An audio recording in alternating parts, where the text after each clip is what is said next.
ओम सहना भवतु सहनौ भुनक्तु सह वीर्यं करवावहे तेजस्विनावधीतमस्तु मा विद्विषावहे। ओम शान्ति शान्ति शान्ति।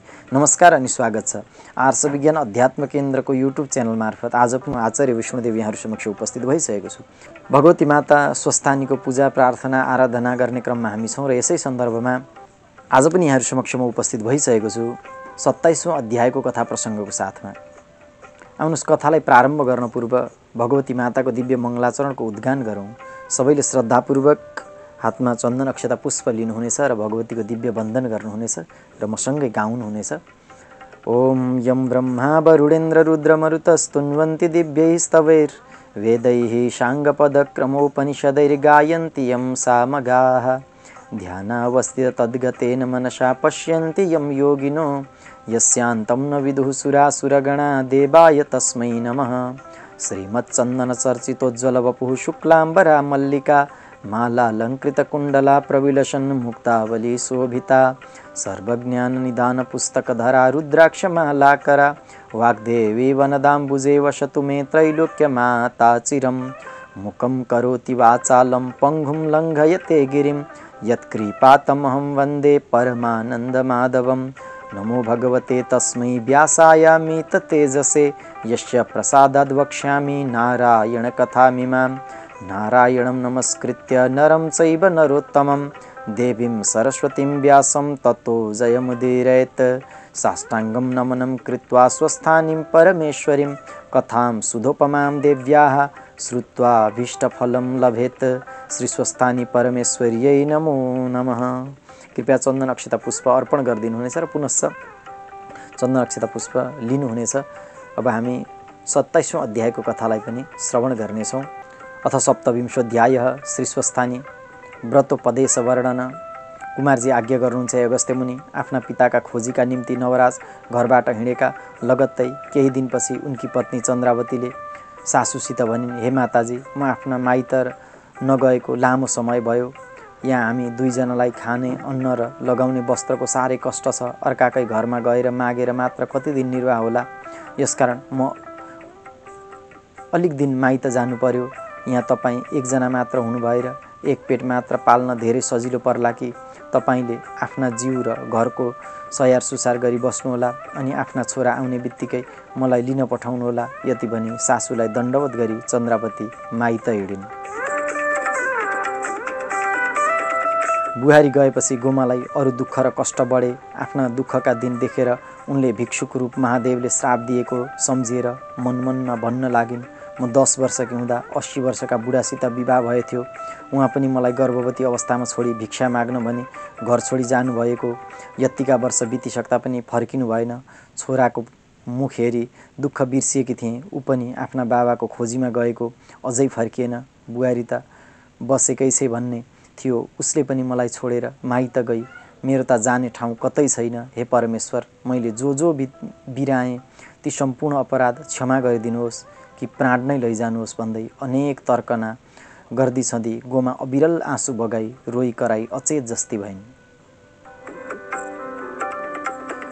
सचेत भएपछि विगतका कुरा सम्झी पछुतो गर्दै भन्न लागिन्, उस दिन मलाई श्राप दिन भिक्षुकको रूप धारण गरी श्री महादेव नै आउनुभएको थियो। त्यति बेला मलाई थाहा भएको भए उति बेलै भिक्षा दिने थिएँ। छल गरी आएर महादेवले दिएका श्रापको परिणाम मैले भोग्नु पर्दैछ।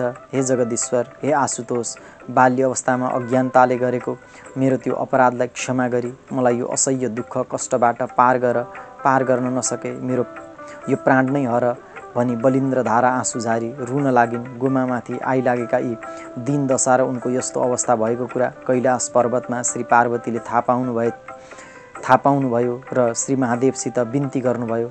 हे महेश्वर, चन्द्रज्योति नगरमा गोमाले पाएको दुःख कष्ट देख्दा मेरो हृदयमा ठुलो दया उत्पन्न भयो। ती गोमा हजुरबाट नै प्राणी ग्रहण गरिएकी हजुरकी पत्नी हुन्। तिनलाई अब यहाँभन्दा बढी दुःख दिनु उचित छैन। हे दयानिधे, आज्ञा पाए ती गोमालाई श्री स्वस्थानी परमेश्वरीको व्रत गराउने थिएँ, जसका प्रभावले गरिकन तिनले दुःखका सागरबाट पार पाउने थिइन्।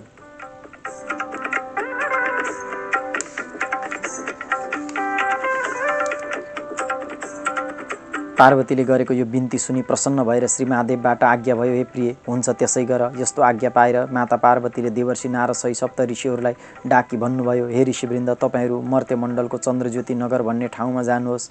त्यो नगरका कुनै एक छेउ अथवा कुनापट्टि साह्रै दुःख र कष्टले रहेकी गोमा नाउ गरेकी ब्राह्मणीको पत्तो लगाई उनलाई श्री स्वस्थानी परमेश्वरको व्रत गराई आउनुहोस् भनी व्रतको सम्पूर्ण विधि समेत सप्त ऋषिलाई बताउनुभयो। श्री पार्वतीबाट पाएको आज्ञालाई सिरोपर गरी सप्त ऋषि गण मर्त्यमण्डलको चन्द्रज्योति नगरमा पुगे। नगर प्रवेश गर्नुअघि बाहिरपट्टि रहेका गाई बस्तु गोठालो गर्ने केटाकेटीहरूसित यहाँ दुखी को छ भनी सोधनी गर्दा तिनले भने, यो चन्द्रज्योति नगरभित्र दुखी कोही छैनन्, सबै नै सुखले परिपूर्ण छन्, तर सहरका बाहिर भने कोही कोही दुखी होलान्।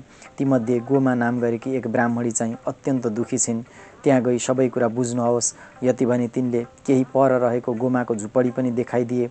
सप्त ऋषि पनि त्यहाँ पुगी बाहिरबाट गोमालाई बोलाएको सुनि गोमा आफ्ना झुपडीबाट बाहिर निस्किन् र त्यहाँ उभिरहेका 7 जना दिव्य ऋषिहरूलाई देखि प्रणाम गरिन्। आफ्ना घरको अवस्थाले गोमालाई केही सङ्कोच लाग्यो, तर जस्तै गरिब भए पनि सज्जनहरूका घरमा गुन्द्री, पिरा, पिँढी, जल र मिठो बाँडी भने अवश्य हुन्छ। सप्त ऋषि आएका हुन् भनेर थाहा पाएपछि आदरपूर्वक भित्र लगी उनले आसनमा बसाली हात जोडेर सोधिन्, हे ऋषिवृन्द,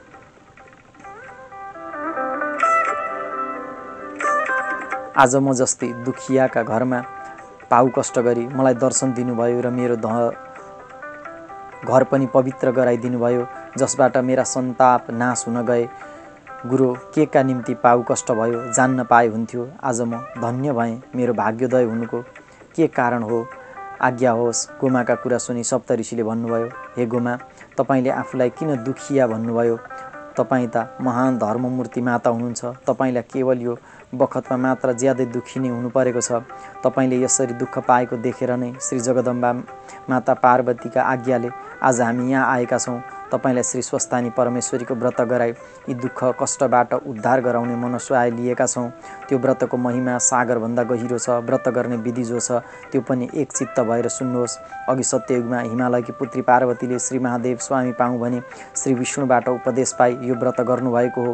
व्रत गर्ने समय र नियम के हुन् भने हेमन्त शिशिर ऋतुको पौष शुक्ल चतुर्दशीका दिन हात गोडाका नङ काटी स्नान गरी शुद्ध भई भोलिपल्ट पूर्णिमाका दिनदेखि नित्य स्नान गरी मन वचन र कर्मले पवित्र रही एक चित्त र एक भक्त रही 1 महिनासम्म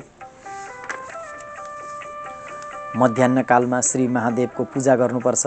1 महिना भरि श्री स्वस्थानी सहित श्री महादेवको पूजा गरेपछि माघ शुक्ल पूर्णिमाका दिन व्रतको उद्यापन गर्नुपर्छ। हेगोमा उद्यापन गर्नका निम्ति नङले उधारेका सग्ला र राम्रा 108 अक्षता, 108 कुडका सुपारी, 108 मालपुवा अथवा रोटी, 108 जातका फूल, यस्तै यज्ञोपवीत, भेटी, पान, बिल्वपत्र, सूत्र, फल, नरिवल, मेवा, मिष्ठान्न, बाती 108कै सङ्ख्याले आफ्ना शक्ति अनुसार सकेसम्म जुटाउन नसकेमा जति जुटेका उपचारले शुद्ध मनले भक्ति पुर्याई आरसी अथवा तामाका थालीमा ओंकार लेखी गङ्गा जलले स्नान गराउनु। त्यसपछि षोडशोपचार वा पञ्चोपचारले श्री महादेव सहित श्री स्वस्थानी परमेश्वरीको पूजा गर्नु। रातो फूल, रातो चन्दन, सिन्दुर, श्रीखण्ड, चन्दन, पञ्चामृत, धूप, बाती आदि जुटेका सामग्रीले पूजा गरी पुष्पाञ्जली आरती गर्नु र श्री स्वस्थानी परमेश्वरीको कथा सुन्नु अथवा आफैले पढेर अरूलाई पनि सुनाउनु।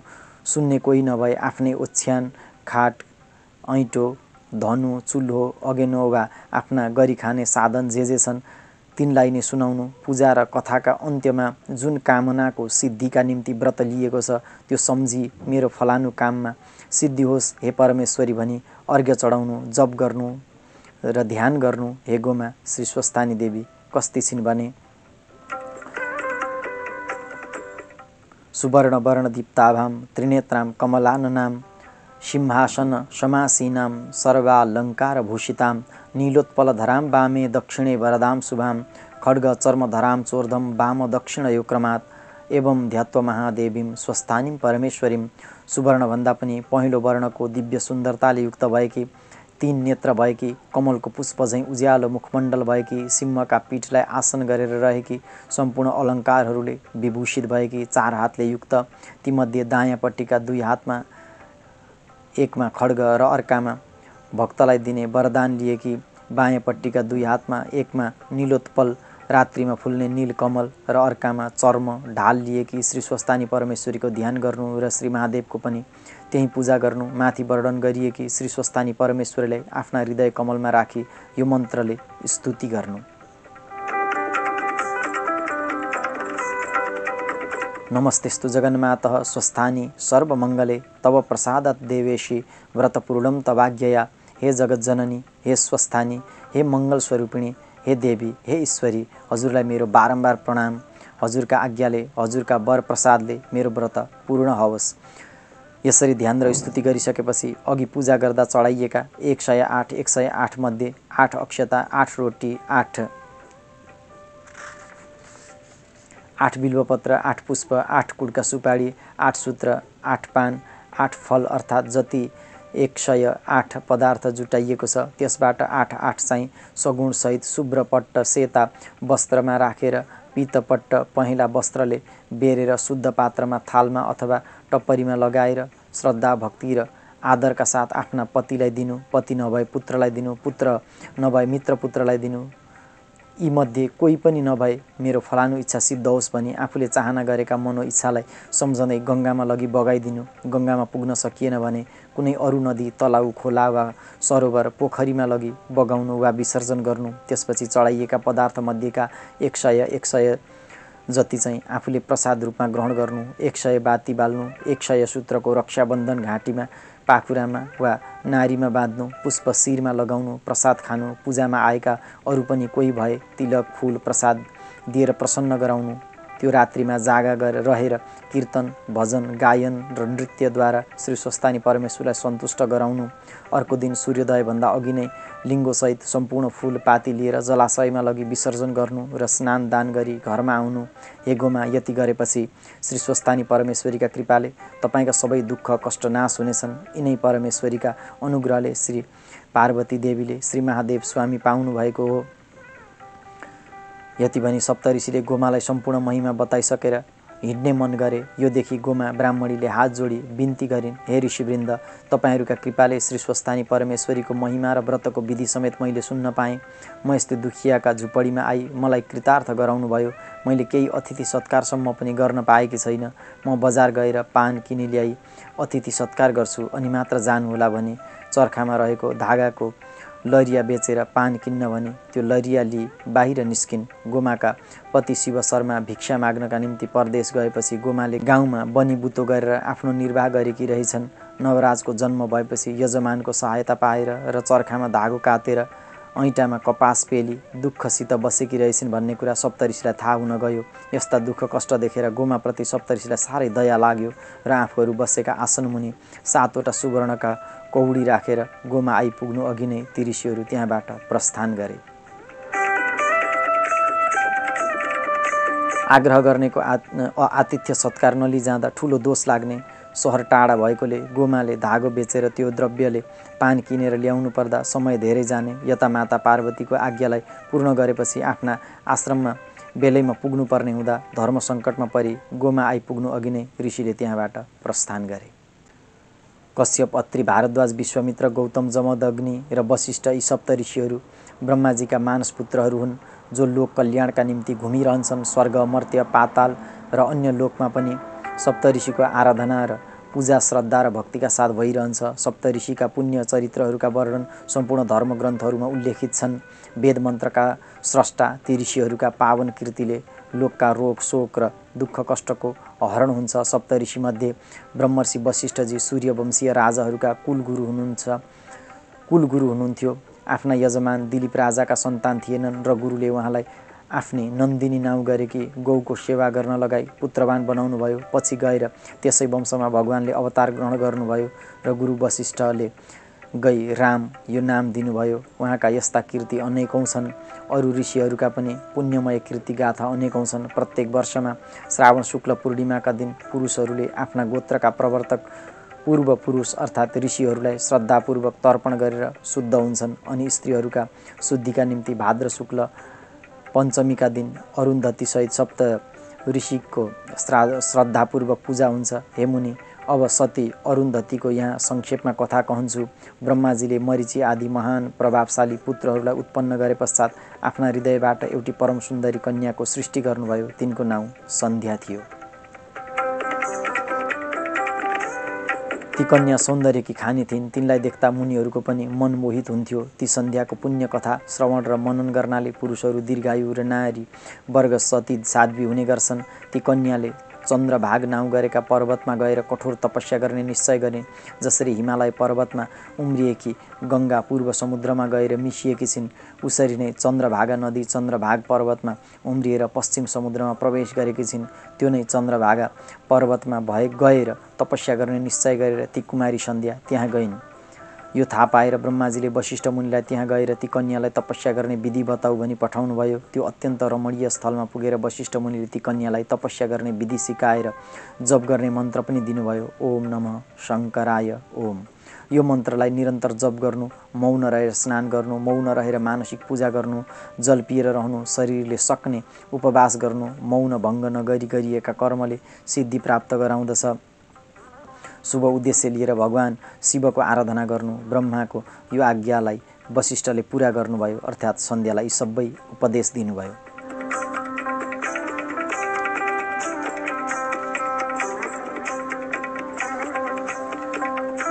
वशिष्ठ मुनिका आदेशअनुसार त्यो रमणीय पर्वतमा तपस्या गर्दै धेरै समय बितेपछि एक दिन भगवान शङ्करले कुमारी सन्ध्यालाई दर्शन दिनुभयो। सन्ध्याले निराकार प्रभुको स्तुति गरिन् र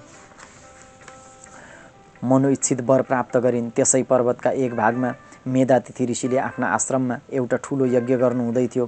त्यसै यज्ञमा गएर अघि आफूलाई शङ्करको दीक्षा दिने महान तेजस्वी वशिष्ठ गुरुको स्मरण गर्दै ती कन्याले त्यो यज्ञ कुण्डमा आफ्नो पुरुडा चरुमय शरीरलाई दग्ध गराइन्। त्यसबेला उनलाई कसैले देखेन। त्यहाँ अलक्षित गन्ध चारैतिर फैलियो।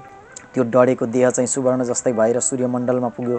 सूर्यले त्यसलाई देवता र पितृहरूका निम्ति दुई भागमा बाँडेर आफ्ना रथमा स्थापित गर्नुभयो।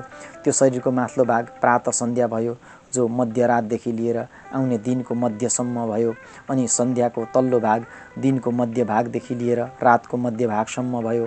प्रातः सन्ध्या देवतालाई प्रसन्न पार्ने र सायं सन्ध्या पितृलाई प्रसन्न पार्ने हुन गए।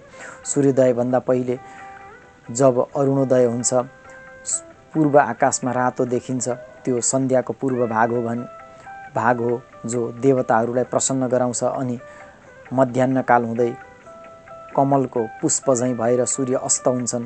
त्यति बेलैदेखि सायं सन्ध्याको उदय हुन्छ, जो पितृहरूको आनन्ददायी समय मानिन्छ।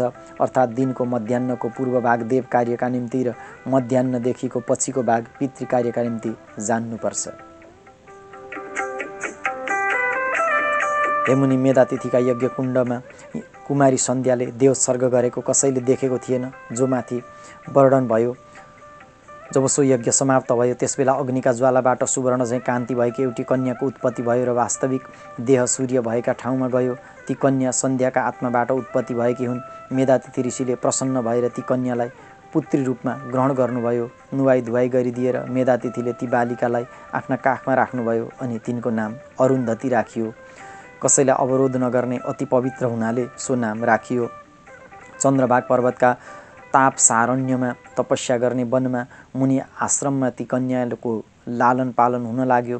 ती विवाह योग्य हुँदै गइन्। ब्रह्मा विष्णु महेश्वरका आज्ञाले शिष्यसहित भएर मेधातिथि ऋषिले ती कन्याको गोडा धोई अघि शिवजीको तपस्या गर्नलाई उपदेश दिने वशिष्ठ मुनिका साथमा विवाह गरिदिनु भयो। वशिष्ठ र अरुन्धतीका गोडा धोएका त्यो जलबाट शिप्रा, गोमती, नर्मदा आदि नदीको उत्पत्ति भयो, जो पृथ्वी तलभित्रका अति पवित्र नदीहरू हुन्। ती अरुन्धती महासाध्वी पतिव्रताहरूमा श्रेष्ठ थिइन्। उनले महर्षि वशिष्ठका साथमा अत्यन्त शोभा पाउन लागिन्। उनीहरूका शक्ति आदि श्रेष्ठ पुत्रहरू उत्पन्न भए। आकाशमा देखिने सप्तर्षिमध्ये वशिष्ठका साथमा अरुन्धतीको दर्शन गर्न सकिन्छ। अनि प्रत्येक वर्ष भाद्र शुक्ल पञ्चमीका दिन सप्तर्षिसहित अरुन्धतीको पनि पूजा हुन्छ। छवटी ऋषिपत्नीहरू कार्तिकेयकी माता भएर षट्कृतिकाका रूपमा अनि अरुन्धती चाहिँ आफ्ना पति वशिष्ठका साथमा देखिन्छन्। ऋषि पञ्चमीका दिन स्वाति नक्षत्रमा तुला राशिका चन्द्रमाका मध्याह्नकालमा विधिवत सप्तऋषिको पूजा गर्नाले मानसिक धर्मजन्य प्रभावबाट आइपर्ने नारी शरीरका रोग व्याध दुःख कष्ट र रजोदोष निवृत्त हुन्छन्। सप्तऋषि र सती अरुन्धतीका कृपा प्रसादले नरनारीका शारीरिक र मानसिक दुःख कष्टको हरण हुनेछ भन्ने शास्त्रको वचन छ। जय जय श्री स्कंद पुराणे केदारखण्डे माघ महात्म्ये कुमार अगस्त्य संवादे श्री स्वस्थानी परमेश्वरी व्रत कथायां सप्तविंशोत्सवः। कृपया चन्दन अक्षता पुष्प भगवती माता स्वस्थानीमा अर्पण गरिदिनुहुनेछ र पुनश्च ग्रहण गर्नुहुनेछ। अब हामी 28औं अध्यायको कथालाई पनि श्रवण गर्नेछौँ। श्रद्धा र प्रेमपूर्वक आउनुहोस् अब 28औं अध्यायको कथालाई उद्गान गरौँ। ओम नमो भगवते वासुदेवाय। अथ अष्टाविंशोऽध्यायः। श्री स्वस्थानी व्रतोद्यापन नवराज आगमन वर्णन। कुमारजी आज्ञा गर्नुहुन्छ अगस्त्य मुनि आफ्ना घरमा आई आफूलाई उपदेश गर्ने महाशक्तिशाली सप्तऋषिलाई आतिथ्य सत्कार गर्न अति उत्सुक हुँदै ती गोमा हातमा धागाको लरिया लिई टाढामा रहेको चन्द्रज्योति नगरको कुनै एक बरहीका घरमा गएर खुसी हुँदै हतार साथ भन्न लागिन्, आज मेरा घरमा सप्तऋषि आउनुभएको छ। उहाँहरूलाई खान दिनका निमित्त मलाई पान चाहिएको हुनाले यो धागाको सट्टामा 7 खिली पान देऊ। धागो थोरै भए अरू ल्याएर दिउँला। यो सुनि पानवाला बरहीले भन्यो, हे माता, पान त सकिएको बेला पर्यो, भए जति अघि नै बेचिसकेँ, नपत्याए लो भाँडो नै हेर्नुहोस् भनी छोपिराखेको भाँडो उगार्यो। तर पानले भरिराखेको डालो देखेर बरही आश्चर्यमा गर्दै गोमातिर हेरेर बोल्यो, हे माता, तपाईँलाई छलेर ढाँटे जस्तो भयो। मैले त यसमा भएको सबै पान दिउँसै बेचिसकेर भाँडो थन्क्याइसकेको थिएँ। अहिले यत्रो पानको थाक कताबाट आयो? तपाईँलाई आफ्ना घरमा सप्तऋषि आउनुभएको र उहाँहरूलाई सत्कार गर्नका निम्ति मागेको हुनाले नै यो आश्चर्य हुन गएको हो भनेर शर्म मान्दै तपाईँ धन्य हुनुहुन्छ। तपाईँको धागो चाहिँदैन, यो 7 खिली पान बनाइदिन्छु, झट्टै लगेर अतिथि ऋषिहरूको सत्कार गर्नुहोस् भनी कत्था, चुना, ल्वाङ, सुपारी र मिठा मसला लगाई गोमाका हातमा दियो। बरहीबाट पाएको पान लिएर खुसीले आकुल हुँदै गोमा आफ्ना घरमा बल्ल बल्ल आइपुगिन्। हतार हतार गरी भित्र पसेर हेर्दा सप्तऋषिहरूलाई देखिनन् र ठुलो विस्मातमा परिन्। मेरो जन्म धिक्कार रहेछ, यस्ता पूजनीय सप्तऋषि जस्ता अतिथिलाई आफ्ना हातले पान मात्र भए पनि दिएर सत्कार गर्न पाइन। यस्तै दुखीका झुप्रामा के बस्नु भनी मन आइपुग्दै गइगएछन् भनी निकै बेरसम्म अनेक कुरा सोचेर बसिरहन्। त्यति बेला अँध्यारो हुन लागेको थियो। केही पछि कसिङ्गर लगाउन भनी हातमा कुचोली बढार्न खोज्दा ऋषिहरू बसेका प्रत्येक आसन मुनि एक एकवटा सुनका कौडी देखिन्। गोमाको अवस्था थाहा पाई आफूले आफ्ना लोकबाट आउँदा ल्याएका ती सुनका कौडी सप्तऋषिहरूले आफ्ना आफ्ना आसन मुनि राखिदिएका थिए। गोमाले ऋषिहरूको अनुग्रह बुझी ती 7वटा सुनका कौडी बेची त्यसै द्रव्यले ऋषिहरूका उपदेश बमोजिम श्री स्वस्थानी परमेश्वरीको व्रत गर्ने निश्चय गरिन्।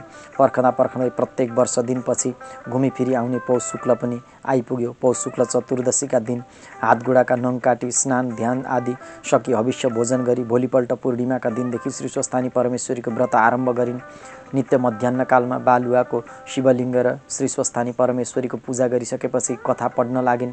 कथा सुनिदिने आफू बाहेक अरू कोही नहुनाले आफ्नो ओछ्यान ऐँटो धनुका सन्मुख रही सुनाउन लागिन्। चन्द्रज्योति नगरका छेउछाउबाट पशु चराउन ल्याउने गोठाला केटाकेटीले गोमाले एक्लै बोलेको सुनि झुपडीको भित्तो उघारी चियाएर भने, हे माताजी, किन यसरी एक्लै कराइरहेकी, के भयो भनी सोधे। तब गोमाले प्रसन्न भएर भनिन्, हे नानी हो, मेरा यो झुपडीमा स्वर्गलोकबाट सप्तऋषि आई श्री स्वस्थानी परमेश्वरीको व्रत गर भनी मलाई आज्ञा गर्नुभएको हुनाले त्यही व्रत गरी उनकै महिमा र कथाको गान भजन र स्मरण गरेकी हुँ। कथा सुनिदिने आफू बाहेक अर्को नभएकोले मैले ओछ्यान ऐँटो चर्खा धनु आदिलाई सामुमा पारी सुनाएकी हुँ। गोमाले भनेका यी वचनलाई सुनि ती केटाकेटीहरूले आफूलाई दिउँसोका निम्ति ल्याएको खाजा गोमालाई पनि दिन लागे र सधैँ त्यसै गरी आएर कथा सुनि जो सकेको दुध फल फुल ल्याई दिन थाले। गोमाले पनि श्री स्वस्थानी व्रतका प्रभावले गोठाला केटाकेटीका बोली व्यवहारमा शुभ नै शुभ र मङ्गल नै मङ्गलले परिपूर्ण हुँदै गए जस्तो देख्न थालिन्। बालक गोठाला केटाकेटीका मातापितालाई समेत यो कुराको धार्मिक प्रभावले जसबाट गोमालाई पनि अन्न वस्त्र द्रव्य आदिको अभाव टर्दै गयो। जब महिना दिनपछि माघ शुक्ल पूर्णिमाको दिन आयो तब गोमाले सम्पूर्ण सामग्री तयार गरिन् र एकाग्र चित्तले भक्तिपूर्वक श्री स्वस्थानी परमेश्वरीको पूजा गरी ध्यान गरी हातमा अर्घ्य पात्र लिई, हे स्वस्थानी परमेश्वरी, मलाई यी दुःखका सागरबाट पार लगाउनुहोस्। आफ्ना पिताका खोजीमा गएको मेरो पुत्र नवराज चाँडो आइपुगोस्। मेरो बालिका नै अवस्थाका बखतमा श्री महादेवले भिक्षुक रूपमा आए र दिएको श्रापबाट छुटकारा गराई मेरो एकमात्र पुत्र नवराजलाई सुखले परिपूर्ण गराइदिनुहोस्। यो लोकमा अनि परलोकमा तपाईको भक्ति आस्था मेरा हृदयमा नटुटोस्। हे जगदीश्वरी, यो ब्रह्माण्डको सृष्टि स्थिति र संहारकर्ता भएकी ब्रह्मा विष्णु र महेश्वर स्वरूपिणी शक्ति आदि अन्त्यले रहित भएकी यस्ती तपाईलाई कोटि कोटि नमस्कार। हे महेश्वरी, तपाईका महिमाको वर्णन गर्न शेषनाग र सरस्वतीले पनि सकेका छैनन् भने म कसरी सकौँले? जानेर वा नजानेर मैले तपाईको जो जस्तो स्तुति र पूजा गरेँ तापनि मबाट सन्तुष्ट भइदिनुहोस् भनेर श्रद्धा भक्ति साथ नम्र भएर अर्घ चढाइन्। त्यसपछि दण्डवत प्रणाम गरेर चढाइएका प्रसाद झिकिन्। चढाइएका उपचार र प्रसादमा प्रत्येक भागबाट 108मा 8 रोटी, 8 अक्षता, 8 पुष्प, 8 सूत्र, 8 कुडका सुपारी, 8 पान, 8 बाती, 8 फल, 8 बिल्वपत्र र सगुण समेत अलग पारी यो मेरा पति अथवा पुत्र नवराजको भाग भनी प्रेमपूर्वक पर सारिन् र प्रत्येक नैवेद्य र अन्य सामग्रीहरूका 100 चाहिँ आफ्ना निम्ति राखिन् र तीमध्ये केही ग्रहण गरिन्। प्रसाद ग्रहण गरिसकेपछि त्यो रात्रिमा भजन कीर्तन नाचगान र कथा पढी जाग्रत बसिन्। रात निकै बितेको थियो। बाहिरबाट माताजी भनी बोलाइएको आफ्नै पुत्र नवराजको जस्तो स्वर सुनिन् र श्री स्वस्थानी परमेश्वरीको कृपाले मेरो पुत्र अवश्य आइपुगेछ भनी गोमा माता उठेर हतार हतार बाहिर गइन्। नवराजलाई देखेर हर्षाश्रु झार्दै छोरालाई हातमा समातेर भित्र लगिन्। छोरालाई आसनमा बसाएर बडो प्रेमसित छोराको शिर सुमसुम्याउँदै सोध्न लागिन्, हे पुत्र, तिमीलाई सन्चै त छ? अनि पिताको खबर कतै पाइयो कि के भयो? यतिका दिन कहाँ गयो? आमाका प्रश्न सुनिसकेपछि नवराजले पनि घरबाट हिँडेका दिनदेखिका सबै वृत्तान्त सुनाए। आफ्ना स्वामीको निधन भएका कुरा सुन्दा गोमालाई ठुलो पीर पर्यो। उनले आफ्ना निधारमा हात बजार्दै अनेकौं बिलौना गर्न लागिन्। निर्विवेकी विधाताले 10 वर्षका उमेरमा 80 वर्षका वृद्धसित विवाह गराएको, वृद्ध भएका मातापितालाई आफूले माइतमा छोडेर आएको माइती गाउँ ब्रह्मपुर निवासीले खबर पठाएर आफूलाई विदा गरेकै दिन आफ्ना मातापिता परमधाम गएको कुरा थाहा भएको, आफ्ना घरका गरिबीले गर्दा आफूलाई त्यो अवस्थामा छोडेर वृद्ध शरीरका पति भिक्षाटनमा हिँडेको, छोरालाई जन्म दिएर अर्काका घरमा गएर दान मागेर बनिबुतो गरेर बालक छोरो हुर्काएको र आफ्नो यो अवस्थामा नै पति वियोग हुनु परेको आदि कुराहरू उनका मनमा एकमाथि अर्को थपिँदै गए। हे स्वामी, भिक्षाटनमा जान्छु, हामीले गर्ने जातक छैटी न्वारण आदिका निम्ति र सुत्केरीलाई खुवाउने पियाउने धन लिएर आउँछु भनी जानुभएको थियो। मलाई एक्लै पारेर अहिले कहाँ जानुभयो? हे नाथ, हजुर बिना मेरो प्राण कसरी रहला? यहाँ मलाई छोडेर त्यस्ता बिरानो ठाउँमा एकान्तमा गएर रुखबाट झरेर देहावसान भएछ, त्यो बेला कति कष्ट भयो होला। हे दैव, मलाई पनि मेरा पतिसँगै पुर्याइदेऊ भनी रुँदै भुइँमा लडिन्।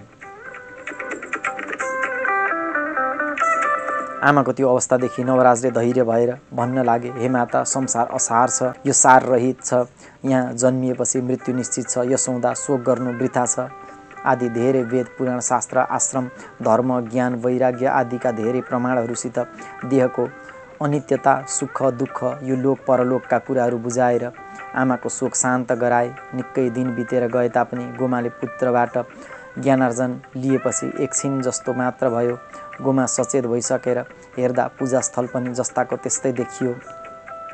दियो बलिरहेको र धूपको बास्ना चलिरहेको, चढाइएका फूलहरू पनि नओइलाइएका र प्रसाद पनि ताजाको ताजै रह्यो। गोमाको होस ज्ञान आइसक्दा नवराज अघि जस्तै छेउमा बसेर सोध्दै थिए, अनि आमा, आजसम्म तपाईँले के खाएर रहनुभयो? यो आधा रातसम्म किन बस्नुभएको? यहाँ फूल देख्छु, फल देख्छु, धूपको बास्ना छ, प्रसाद चढाइएका छन्, यो कसको पूजा गरेको अथवा यो के हो? आफ्नो पुत्र नवराजले बोलेको सुनि गोमाले अलिअलि आँखा उगारेर नवराज घरबाट गएदेखि भएका सबै वृत्तान्त सुनाइन् र भनिन्, हे छोरा, तिमी थाकेर आयौ, कति भोक लागिरहेको होला, यहाँ मैले श्री स्वस्थानी परमेश्वरीको प्रसाद राखिदिएकी छु, खाऊ भनी सबै 8-8का पदार्थहरू नियमअनुसार दिइन्। नवराजले प्रसाद खाइसकेपछि गोमाले भनिन्, हे पुत्र, बुहारी चन्द्रावती माइत गएपछि तिमीलाई सम्झिएर दुःखका दिन बिताइरहेकी थिएँ। जगन्माता पार्वतीको आज्ञा लिई आउनुभएका सप्तऋषिका उपदेशले श्री स्वस्थानी परमेश्वरीको व्रत र पूजा गरेँ, जसका कृपाद्वारा मैले धेरै दिनपछि आफ्नो छोरो देख्न पाएँ। उनको महिमा अत्यन्त ठुलो रहेछ। यस लोकमा सुख सम्पत्ति पाई परलोकमा मोक्ष पनि मिल्ने रहेछ भनी सप्तऋषिले दिएका उपदेश अनुसार श्री स्वस्थानी परमेश्वरीको ध्यान पूजा विधि र महिमाका कथा पनि नवराजलाई सुनाइन्। यसरी जाग्रत रहँदा समय बितेको पत्तै नपाई भुइँमा उज्यालो खस्यो। त्यो दिन परदेशबाट नवराज घरमा आइपुगेको एक पक्ष बितिसकेको थियो। शोक सागरमा डुबेकी आमालाई नवराजले धेरै वेद पुराण र धर्मशास्त्र सुनाए, सान्त्वना दिइरहेका थिए। नवराजले भने, माताजी तपाईँ धन्य हुनुहुन्छ। परम महिमाले युक्त भएकी श्री स्वस्थानी परमेश्वरीको व्रत र पूजा गर्नुभयो। मलाई साह्रै सन्तोष लागेको छ। अब म गङ्गाजीमा पुगेर स्नान गरी आउनेछु भनी फेर्ने वस्त्र बोकेर स्नान गर्न हिँडे। गोमाले पनि पूजाभरिका फुलपाती र लिङ्गो लगी विधिवत गङ्गामा विसर्जन गरिन्। गङ्गा तीरमा पुगी स्नान, सन्ध्या, तर्पण, सूर्योपस्थान आदि नित्य कर्म सकेर नवराजले हरिहर भगवानको पूजा र उपासना पनि गरे। सन्तुष्ट भएका हरिहरले गङ्गाजीबाट प्रत्यक्ष रूपमा निस्किएर नवराजलाई दर्शन दिएपछि यो बाणी आज्ञा भयो, हे नवराज, तिम्री माता गोमाले गर्नुभएको श्री स्वस्थानी व्रतका अनुष्ठानले हामी सन्तोष भयौँ। यहाँबाट गङ्गाका दक्षिण भागमा एउटा लावण्य नाम गरेको देश छ। यस बखत त्यहाँ कुनै पनि राजा छैनन्। त्यहाँका मन्त्रीहरू, सन्त, महन्त, विद्वान, बुद्धिजीवी र सबै देशका प्रजाहरू मिलेर ऐरावतका उत्तम वंशबाट छानिएको एउटा विशेष बुद्धिमान हात्तीलाई शुभ साइतमा सुवर्ण कलश र पुष्पमाला दिई राजा रोज्न भनी पठाउने भएका छन्। अब तिमी त्यो लावण्य देशमा जाऊ। हामी गएर त्यो राजा हस्तीमा प्रवेश गर्नेछौँ र तिमीलाई नै त्यो सुवर्ण कलशका जलले अभिषेक गरी पुष्पमाला पनि तिम्रा गलामा पहिराइदिनेछौँ र तिमी त्यहाँका राजा हुनेछौ। यो तिमीमाथि प्राप्त भएको जुन कृपा हो, तिम्री माता गोमाको सत्कर्म र श्री स्वस्थानी परमेश्वरीका व्रतको प्रत्यक्ष वरदान हो भन्ने बुझ भनी आज्ञा भयो। हरिहर भगवानको त्यस्तो बाणी सुनेर प्रसन्न भएर भक्ति र धैर्य साथ दुवै हात जोडी नवराजले स्तुति गरे।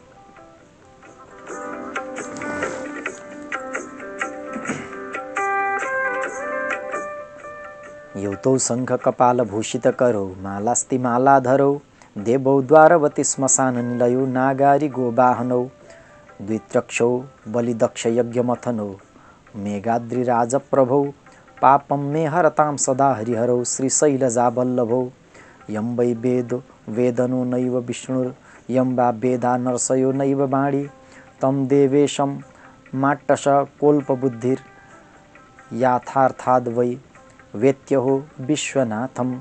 एउटै स्वरूप भएका हे हरिहर, हे विष्णु, हे शङ्कर, आफ्ना आफ्ना हातमा शङ्ख र नरमुण्ड लिएका, वनमाला र अस्थिमालाले वक्षस्थलमा शोभा पाएका, द्वारकाधाम र महाश्मशानमा वास गर्ने, गरुड वाहन र वृषभ वाहन छ, जसको जो 2 नेत्र र 3 नेत्रले युक्त हुनुहुन्छ, बलि राजा र दक्ष प्रजापतिको यज्ञ जसबाट मन्थन भयो, मेघझैँ श्याम वर्णको र पर्वतराज हिमालयको जस्तो ज्योति जसको छ, जो लक्ष्मीजीका अनि जो पार्वतीजीका प्रिय हुनुहुन्छ, हे द्विजदेव, हे हरि, हे हर, मेरा पाप पुञ्जलाई सदाका निम्ति हरण गरिदिनुहोस्। हे विश्वनाथ, हे देवेश, हजुरका महिमालाई न वेदले जान्दछन्, न विष्णुले जान्दछन्, न ब्रह्माले जान्दछन्, न ऋषिहरूले जान्दछन्, न सरस्वतीले जान्दछन् भने म झैँ अल्पबुद्धि हुनेले हजुरका यथार्थ महिमालाई कसरी जानुला।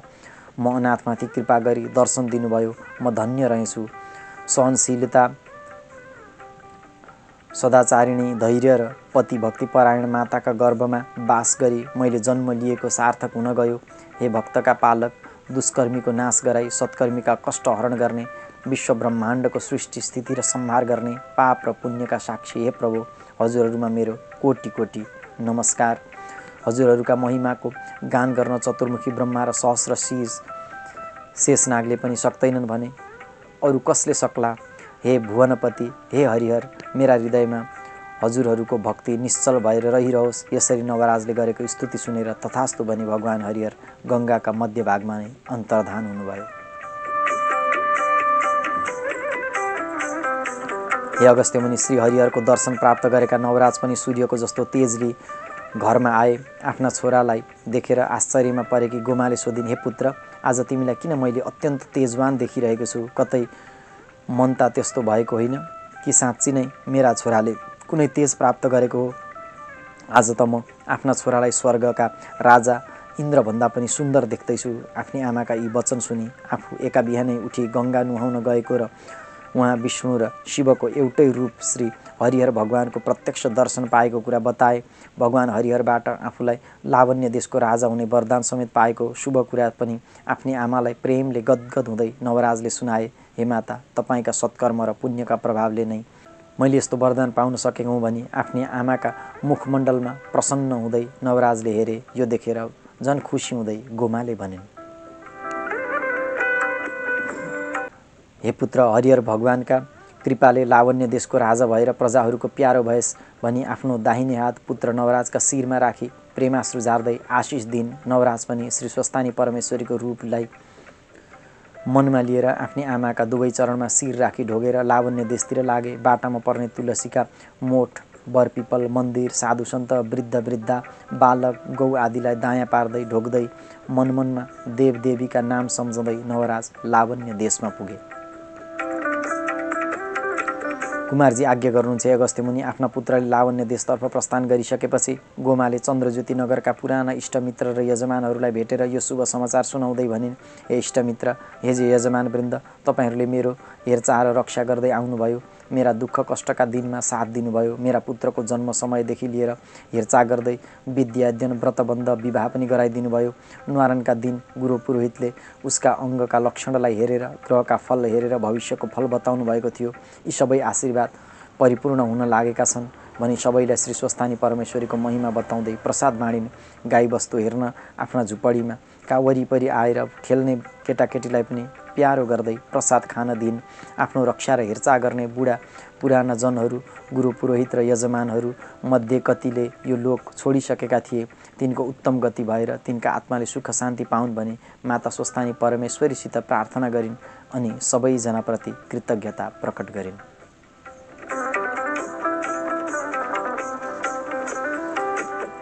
उता लावण्य देशका मन्त्रीहरू, राजा, राजगुरुहरू र देशवासी सबै प्रजाहरू मिलेर सुवर्णको कलश र फुलको माला हात्तीलाई दिई मङ्गल बाजाका साथ राजा रोज्न भनी हात्तीका अघिपछि ठुलो लर्को राज दरबारबाट बाहिर निस्कियो। नाना श्रृङ्गारले सुसज्जित भएको आफ्ना सुँड र दारामा सुनको कलश र फुलको माला लिएका हात्तीका अघिपछि लोकपालहरू पनि आफू राजा हुने आशाली राम्रा राम्रा वस्त्रालङ्कार पहिरी हिँड्न लागे। त्यसै बेला गोमा पुत्र नवराज पनि त्यहाँ पुगेर हात्ती आउँदै गरेको देखि एउटा दोबाटाका एक किनारमा लाम लाग्नेहरूका छेउमा बसे। ठिक त्यसै मौकामा भगवान श्री हरिहर हात्तीका मनभित्र प्रवेश गर्नुभयो र त्यो हात्तीले अन्यत्र कतै नहेरिकन सरासर गएर नवराजका गलामा फुलको माला पहिराइदिई सुवर्ण कलशका जलले अभिषेक गर्दो भयो। यो देखि लौ यो हात्ती बहुलायो, यहाँ कोही क्षत्रियको छोरो नै नभए जस्तो सरासर गएर ब्राह्मणको बच्चाका गलामा माला लगाइदियो भनी जनसमूहमा ठुलो कोलाहल भयो। कोही भन्न लागे, कसरी हात्ती बहुलाउँथ्यो, तिमीहरू पो बहुलायौ। बोली मात्र छैन, अरू थोकमा मानिसभन्दा हात्ती ज्ञानी हुन्छ। ब्राह्मण, क्षत्रिय, वैश्य, शूद्र जो भए पनि उसका प्रारब्धले, सत्कर्मले, कुलका धर्मले, मातापिताका पुण्यले राजामा वर्ण भएको हो। बिना नारायणका अंशले, बिना ईश्वरका कृपाले कोही राजा हुन्छु भन्दैमा राजा भइहाल्छ। जो राजा भयो आफ्ना प्रारब्ध र पुण्यका प्रतापले भयो। सब चुप लाग भनी सम्झाए। उता हात्तीले आफ्ना सुँडले नवराजलाई थपक्क उठाई आफ्ना पीठमा राखी दरबारतिर लिएर गयो। गुरु पुरोहित र मन्त्रीहरूले सुदिन र शुभ लग्न ठहराई नवराजलाई विभिन्न वस्त्रालङ्कारले सजाई त्यस देशकी राजकुमारी लावण्यवती कन्याका साथ विधिपूर्वक विवाह गरी राजा रानी बनाए। त्यसपछि गुरु पुरोहित र मन्त्रीले भने, हे महाराज, राज्याभिषेकको शुभ दिन ठहराई राज्याभिषेक ग्रहण गरिबक्सियोस्। चाहिने सामग्रीहरू सबै थोक जुटाई ठिक गरेका छौँ। यी कुरा सुनि नवराजले भने, हे मन्त्रीगण, हे गुरुवृन्द, हे पुरोहितवर्ग, मेरी माताले पहिले नदी अरूले दिएको अभिषेक म कसरी दिउँ? चन्द्रज्योति नगरको सहरदेखि बाहिर एउटा खरले छाएको सानो झुपडी छ। त्यो झुपडीमा गोमा नाउँ गरेकी ब्राह्मणी बस्नुहुन्छ। उहाँ नै मेरी आमा हुनुहुन्छ। उहाँलाई लिन पठाउनुहोस्। नवराजको यस्तो हुकुम सुनि मन्त्रीले आफै गएर राजमाताले ल्याउने निधो गरे।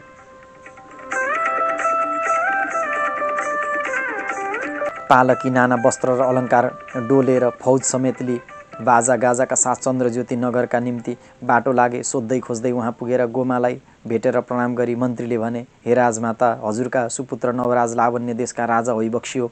म त्यो देशको मन्त्री हुँ। महाराजबाट हजुरलाई उहाँ बोलाइ बक्सिएकाले लिन आएको हुँ।